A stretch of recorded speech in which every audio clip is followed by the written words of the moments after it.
Good morning, everyone. So welcome to the last session or the last day of the City Streets Conference. And it is a pleasure to introduce our third keynote speaker, Cecilia Andersoon, an urban and regional planner trained at the University of Stockholm in Sweden. Thereafter, she worked at the urban division at the Swedish International Development Cooperation Agency, joined UN Habitat in 2001 as a human settlements officer with the Safer Cities program.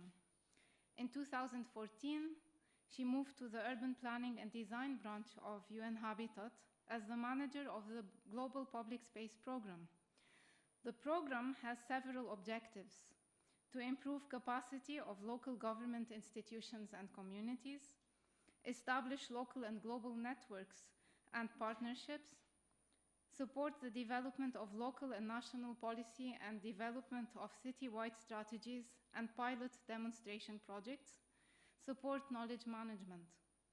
It further provides advocacy and relevant tools, expertise and advice to ongoing projects by local government in order to increase the impact and improve dimensions of inclusion and leverage public space as a development tool.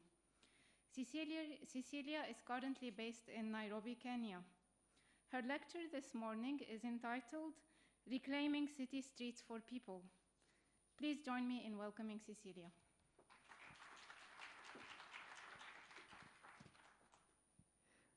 Thank you very much, Christine. And first of all, I just want to take the opportunity to say thank you very much to the organizers, Christine, Yihan, Professor Jean-Pierre. Thank you very much for actually inviting me to be here. I also want to say thank you very much to everybody that's here, because for me this has really been a learning curve.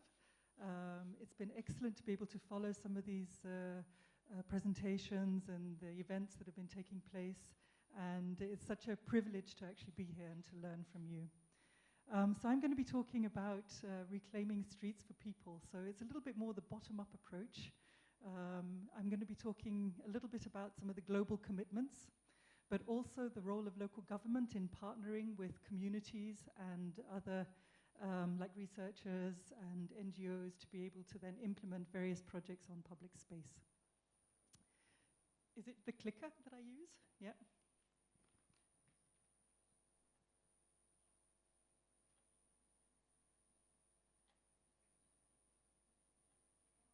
I don't know if there's any specific way that I need to... Oh, okay. So I think just to start with, and I think most of you actually know this about the urbanization trends. We actually became the most urban now. The largest part of the population actually lives in urban centers at the moment. But that also means that we have sprawling cities, low-density urban growth, and that means that local governments are having trouble actually keeping up with providing the infrastructure necessary to be able to connect these sprawling suburbs to the city and to services. We're also actually seeing, research has been done by our research unit, and they've actually seen that the block sizes in cities have actually increased, which also means that when we're looking at streets and mobility, that has a great impact on how people are moving around in the city. I think they've actually even doubled in some cities. So with that then comes congestion. We're also seeing that there's little investment in streets actually, and the number of intersections have also reduced significantly. And with the number of intersections actually reducing also means that it's more difficult to actually move around the city as well. This is a picture from Tehran, but I think is also typical for many of the cities that we're working with as well, is that in the suburbs we're finding these towers in the park, as we call them, which are quite difficult then because they're not very connected to the city. And we're also seeing that it's the mixed functions are not there. And yes, there will be a lot of space around it, but how connected is it to the city and the city fabric? And I think this was also something that Thomas brought up, was inequalities. And this is a picture from Mumbai, where we're actually talking about a lot of divisions.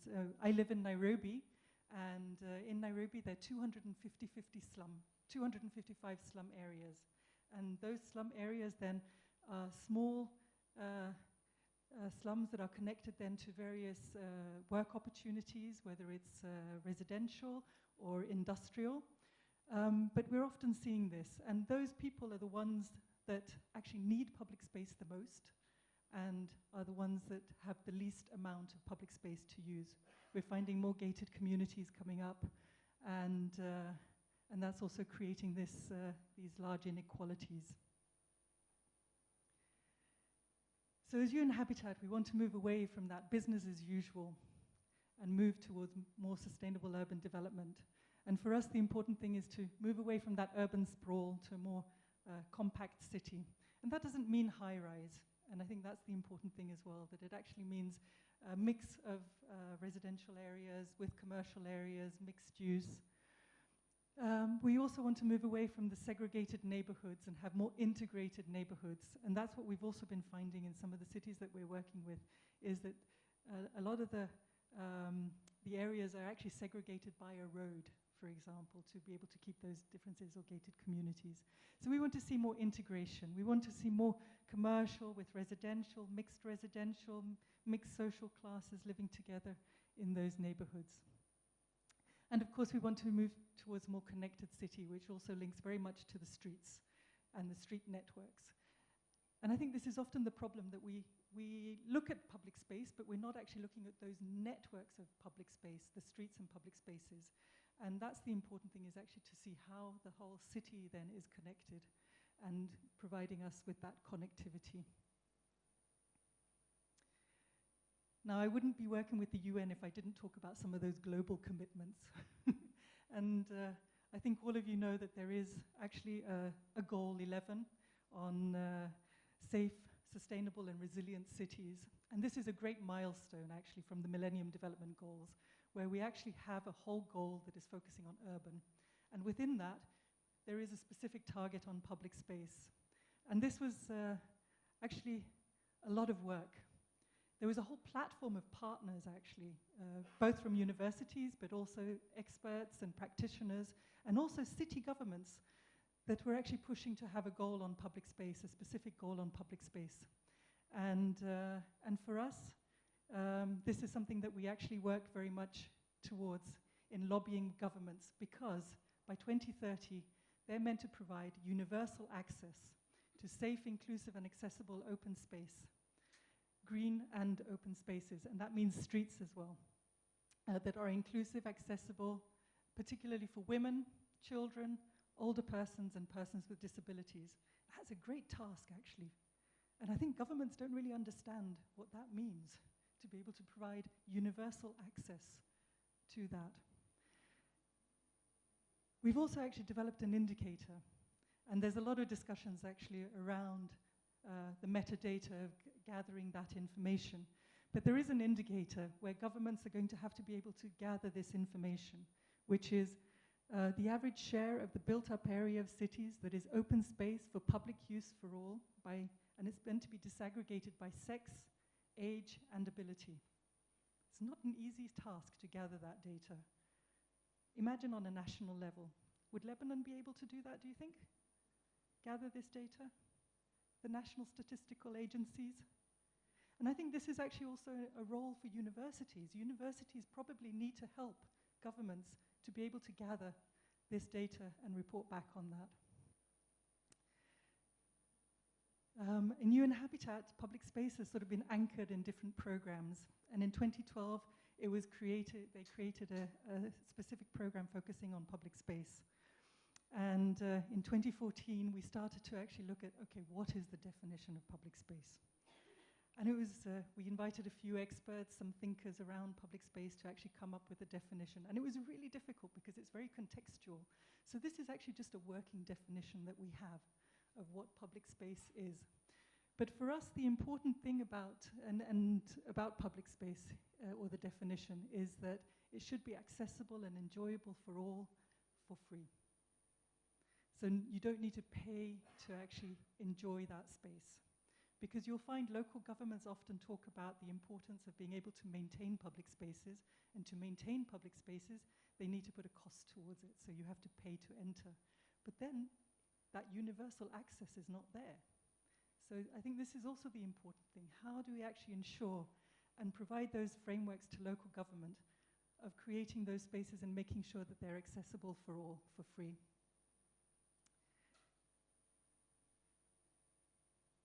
I know you're all experts in public space, but for us, I think the important thing here is public space, the streets. That's really the place where people meet. That's the first space that you enter that is public and is very important to many people, especially in poor communities. And of course, the open spaces, the gardens, the parks, the squares.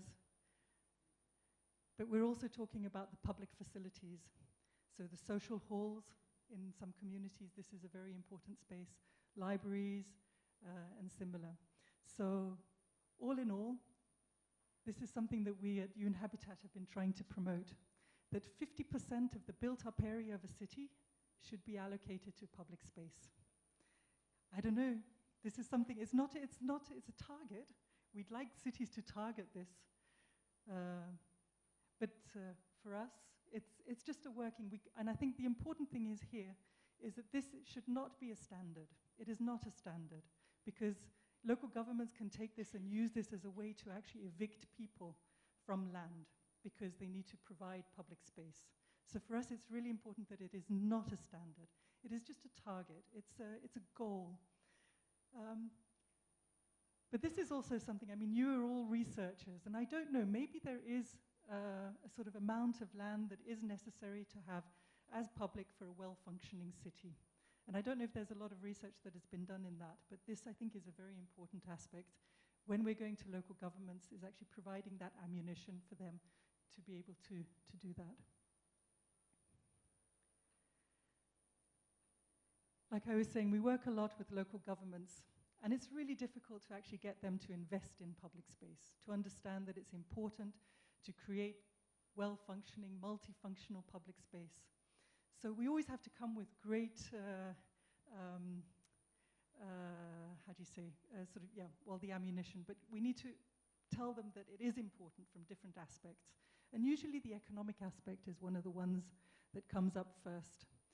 But we always have to motivate to them that it really is a place where everybody can meet and you can build a social cohesion. And I think this is really what this conference is all about. How do you build that social cohesion in public space? That it also increases mobility and transport efficiency, but it's only if you have a network of public space, because some governments can say, no, but I have enough public space, but it's not actually distributed evenly across the city. And I think this is also important to actually have that even distribution so that everybody has access to the spaces. Of course, it has an impact on economy and livelihoods. Economy in the sense that for a city to invest in public space, there is an economic value.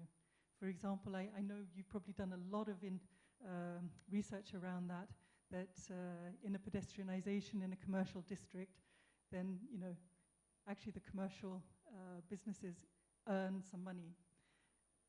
Also in a residential area, I think there's some studies that also show that if you have a good, well-functioning public space in a residential area, then the value of property goes up as well. Now, this is the thing as well. How can we actually support local governments who often say they don't have the resources to actually capture that value of the increase of that land and be able to plow that back into creating new public spaces and creating public spaces in the most disadvantaged communities that need it the most? We always talk about safety as well, that if we have a good network of well-functioning public space, then it increases safety. Improves health and well-being, because we may choose to walk instead of take our car or cycle. Although in many of the cities that we work in, 60% of the population actually walks everywhere, but there are barely any pavements. It also improves the environment. If you're talking about green open spaces and networks of green open spaces, and I think a lot of you already know about the sponge cities and similar, and improves the quality of life. Now, I put there at the bottom play and recreation. And you don't think about the streets as an area for play and recreation. But I think I see that in Lebanon, how people actually use the streets to meet other people. They sit on the streets. That's where you can actually put your chair out and meet people coming by. But it's also an area for play for a lot of children in some cities. So with that, I actually wanted to go to some examples or some sort of projects that I think are really interesting with regards to really looking at the streets and the importance of streets. And one of them is actually in Cape Town. And it's something called FLAMINGO CRESCENT. And it's a project that has been implemented by Slum Dwellers International. And it was all about a reblocking to create streets. So on the left, you'll see the picture of what it looked like before and then afterwards. And the importance of this is that FLAMINGO CRESCENT was about, I think it was 105 structures, about 400 people living in that little community. And it wasn't very cohesive in that community. There was a lot of tensions, there was a lot of violence. But they actually managed to come together, and with the help of Slum Dwellers International and some of their networks, to actually start thinking about reblocking the area and what they call a community upgrading, community settlement upgrading. And in the beginning, they only had 2 taps for water for 105 structures, 405 people, and 14 toilets, of which 7 were working. So with the reblocking, they actually created more space for streets. They created some community gardens. Each household has a toilet and a water tap. So, you know, it really sort of upgraded the whole community. And it was really important that the first 2 years was actually spent just lobbying with the community. The municipality was behind, saying that they would invest, that they would put the money into actually the upgrading. But it really was the community that had to build that cohesion and bring it together. And one of the impacts that actually came from that as well, from the upgrading, which was not actually intended, was that violence and crime reduced significantly. I think some of the women are actually saying that it reduced by 70%. And I think that that has a significant impact then when you're talking about what you can do with streets and public space in a community. Another one that I want to talk about is a project in Lima, in Peru, which we've been doing together with Occupy tu Calle and Avina and Lima Como Vamos. And here it was really sort of focusing on micro-interventions and the importance of micro-interventions along the streets. And it was a way of actually starting that dialogue with government, because government didn't really sort of see that there was much value in the public space. So this was a way of the communities to come together and to actually build that knowledge or sort of inspire the municipality to be able to then support public space a lot more. So they created these kind of small spaces.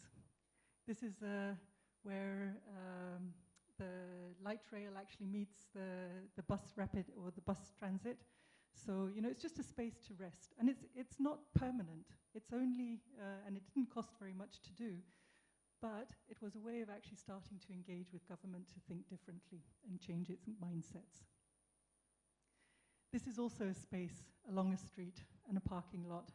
And just to create it, and it doesn't cost anything. There are tires, it's a little bit of wood, but it does create a nice space for people to actually sit and meet. This is also the community itself coming out and painting and building that sort of identity around the space. And this is a parking lot, or what they call a parklet. And I think that was not, I mean, it's not the spaces themselves, but it's actually that sort of building that dialogue with government to think differently and to try and invest in public space. And now the government is actually supporting this a lot, and they're making these spaces more permanent. Another one that I wanted to talk about is in Gautam Nagar in Mumbai in India, which is a project that we were doing with the Mumbai Social and Environment Network. And it's in what's called a resettlement community, one of the poorest communities. So this is actually 60,000 households living in this area. And although they were very organized within the buildings, and they had a cooperative and things like that, but nobody actually took care of the outside spaces, the streets and the spaces around it. So it really became a dumping site. And now the thing is, at the bottom level was also used as shops and things like that, or was meant to be used for that, but it was just like a dumping ground and people didn't want to use it. But this is what a lot of the time was taken. It took 6 months to actually start organizing people to think about that, you know, they also have a responsibility for the area outside. And when that happened, then the municipality, the Mumbai Metropolitan and Regional Development Authority actually came in and decided that they would actually then paint the houses but also put the paving. So it was also a way to actually engage with government and bring them to come to the ground and help. So this was what it was. It was really sort of mobilizing the community that lived there to clean up. But there was also half of the community was Muslim and the other half was Hindu. And they all lived in different housing. So, and they were separated by a wall. So for us, the important thing was also, how can we actually take down that wall? The wall is still there, though, I have to admit. We're still working on taking down that wall so that the communities can come together. But we are actually finding that they're meeting in those spaces that we have created. So we hope that in the future we can actually take that wall down and build that social cohesion between the two communities that live in this neighborhood.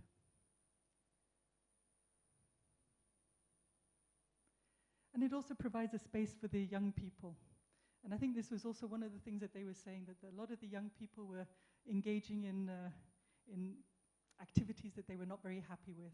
But creating these spaces for them to hang out and to play was very important in that way. So this is just some pictures of before and after.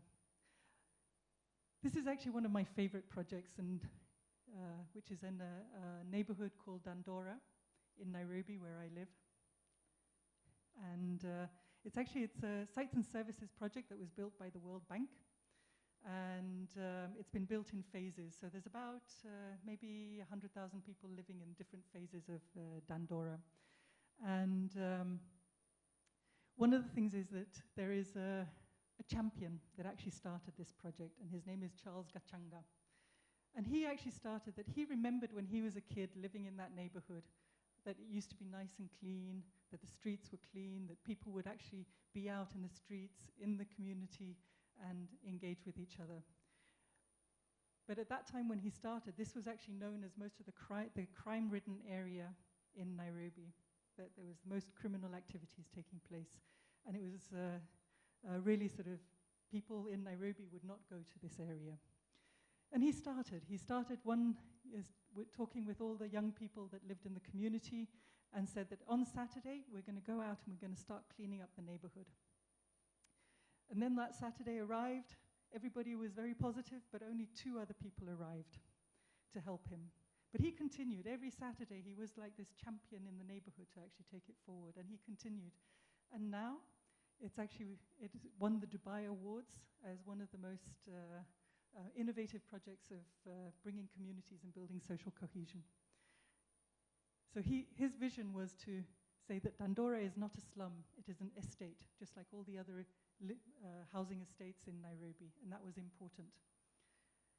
And it's all about the street. This is what it looked like before. This is what it looks like now.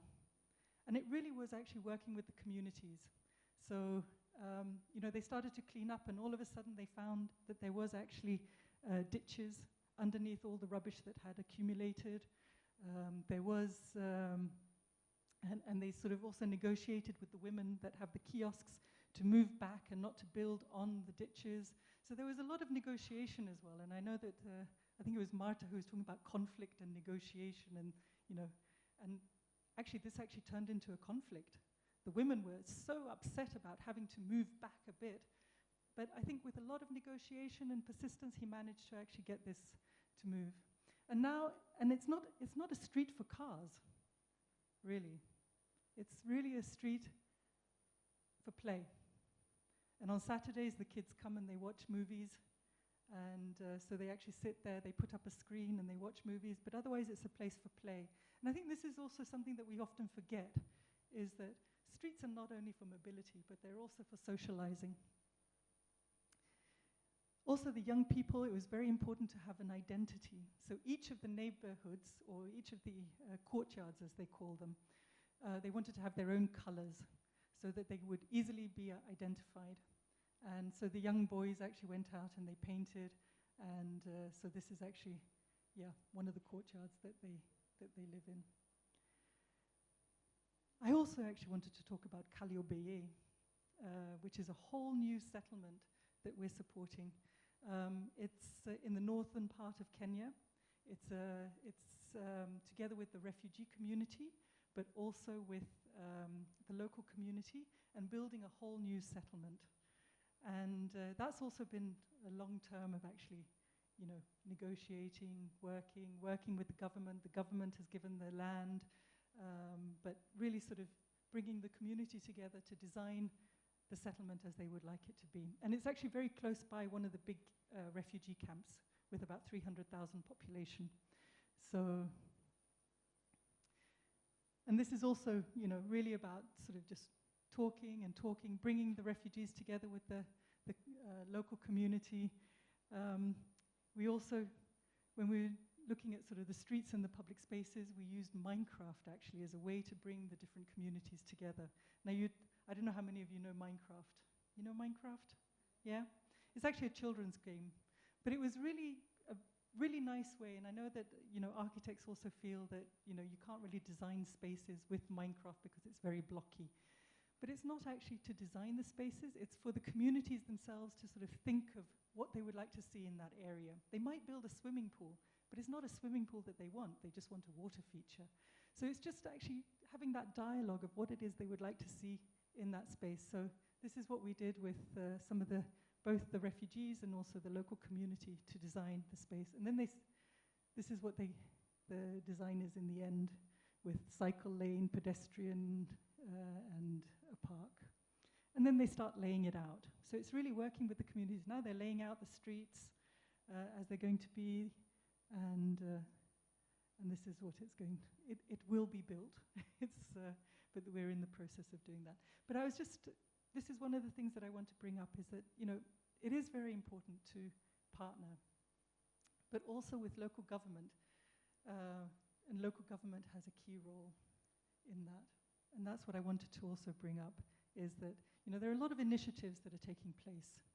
And, they may be quite ad hoc, but we need to change the mindset or the minds of government. And how do we do that? Because, we're talking about public space, we're talking about the urban commons, and government has a role to actually protect those areas. It has a role to create new public spaces where there is a need, and also to manage those spaces. But they will often say they don't have the resources to do that. And we need to also show them that there are ways of doing it that do not actually need to take a lot of resources. But I think it's really important, we shouldn't forget the role of local government. Absolutely essential for the sustainability of any initiative when you're talking about public space. And I think this is something that I wanted to bring up as some of the gaps that we've been seeing, is that local governments, they don't have those frameworks for partnership. And often they don't have the time, they don't have the human or financial resources to partner. But it is extremely important, we've seen, that government actually partners with the communities to know what is actually the needs of the community, and to be able to then make sure that they are able to support in defining those projects and be able to do. And I think that's an area that I see a lot of research and a lot of support from NGOs coming, is how do you build those frameworks of participation? And I think there's some wonderful examples I've been hearing over these days of how actually you can build that bridge between communities and the local administration and local government to do that. Also, I live in Nairobi, but I've seen in a lot of the countries that we work that the laws and the bylaws are outdated. In Nairobi, for example, there's a law against loitering in public space. And this is from 1972, 1974. And the bylaws have not changed, but society has changed. And that's something that we really need to also see. How can we actually change those laws and bylaws to be able to accommodate how we appropriate public space today and how we use public space?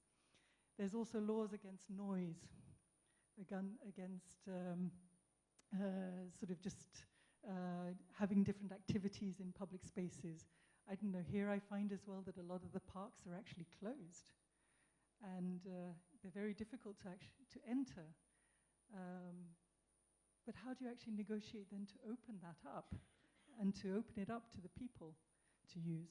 So, but sometimes it's actually a lot about reviewing those laws, reviewing the bylaws, reviewing the regulations to be able then to accommodate what it is we would like to see in those spaces.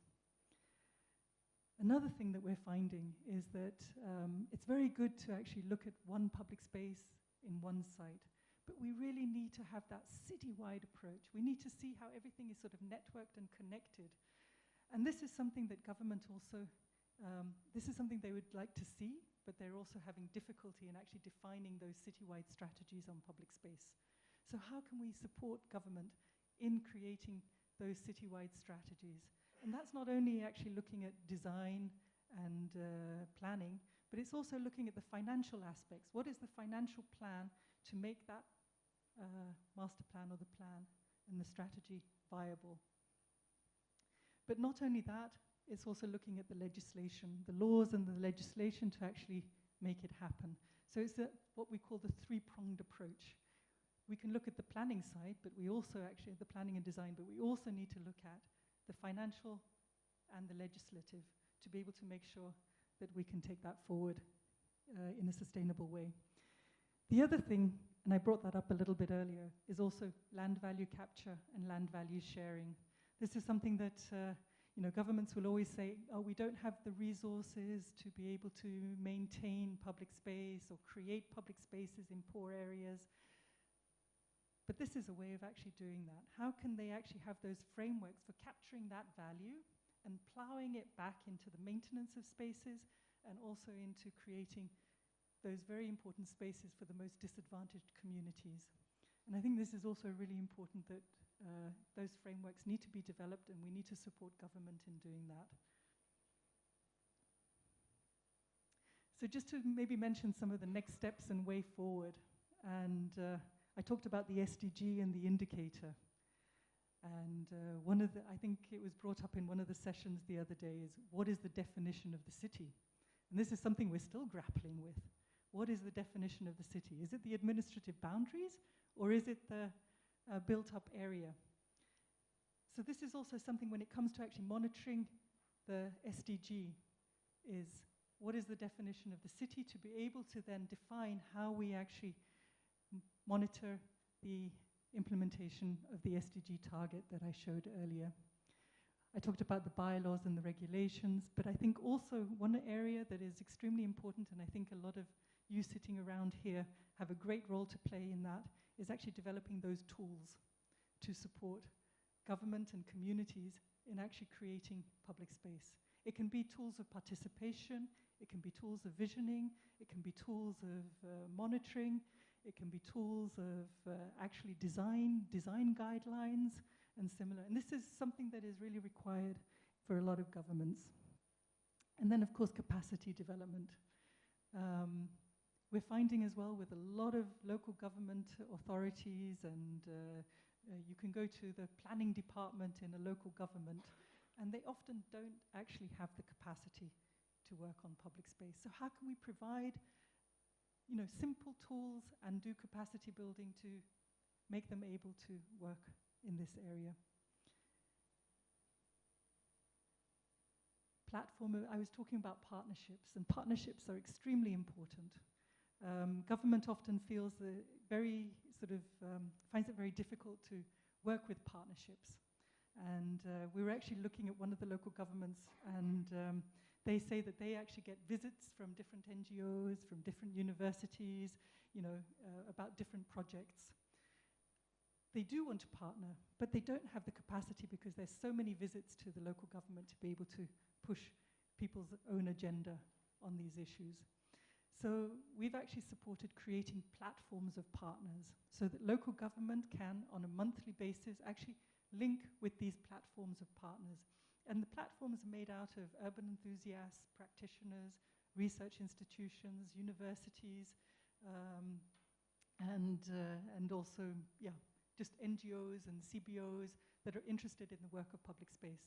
But it's actually bringing it together in a cohesive way and then making that link with government so that they can actually liaise on a regular basis in a sort of coordinated fashion and be able to, if you have that citywide strategy, then you also have that partnership to implement that strategy and to help do that. We're also looking at, we haven't managed yet to bring private sector on board, but I think this is also an area that's really important, is how do you bring private sector on board? Because they have an interest in public space, they have the resources, but they also need to be controlled in what they can actually do and what they can't do. So you need to have those regulations of how to do that, those frameworks for local government of how to engage with private sector, with NGOs, with research institutions to be able to do a lot of this.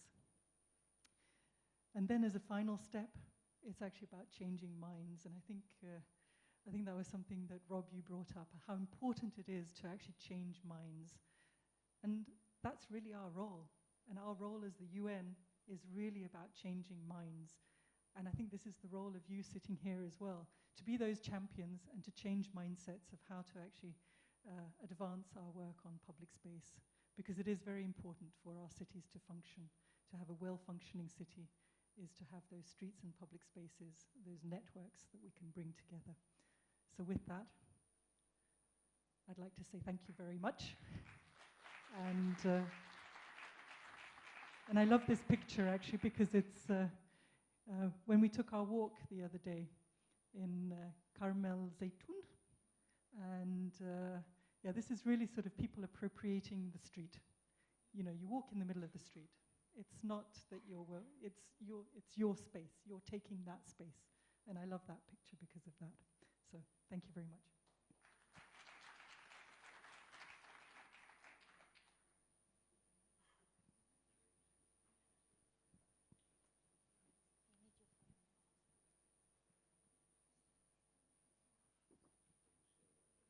Cecilia, thank you very much for this closing keynote speech for the City Street Conference. And we've decided to change the order of giving you the souvenir for today by asking your guardian angel to say something about your visit. And Jean-Pierre, if you want to join us as well.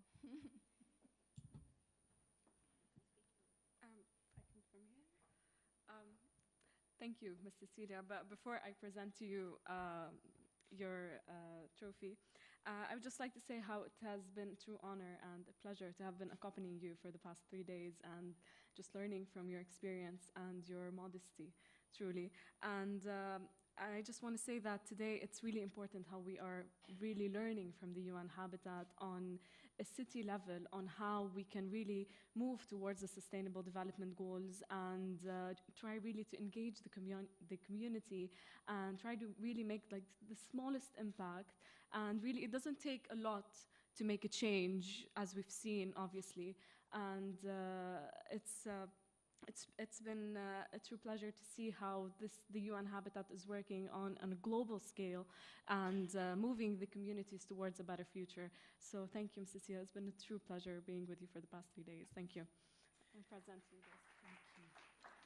Actually, the pleasure is all mine. This lady's been amazing, actually. So thank you. Thank you very much.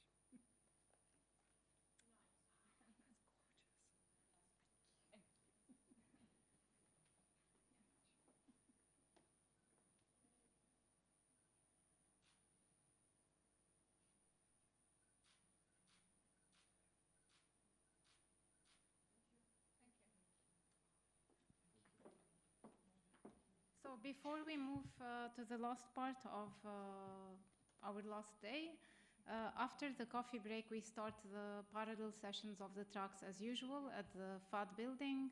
And I would like to remind you all of the closing ceremony after the third roundtable session, which will be 6 to 7, but I think it will not take more than half an hour, actually. And it is important if you could all participate in this closing session for two reasons. One, you will find out during the session, and the other is that we will announce where the fourth City Street Conference is going to take place. So enjoy your last day at the City Street 3.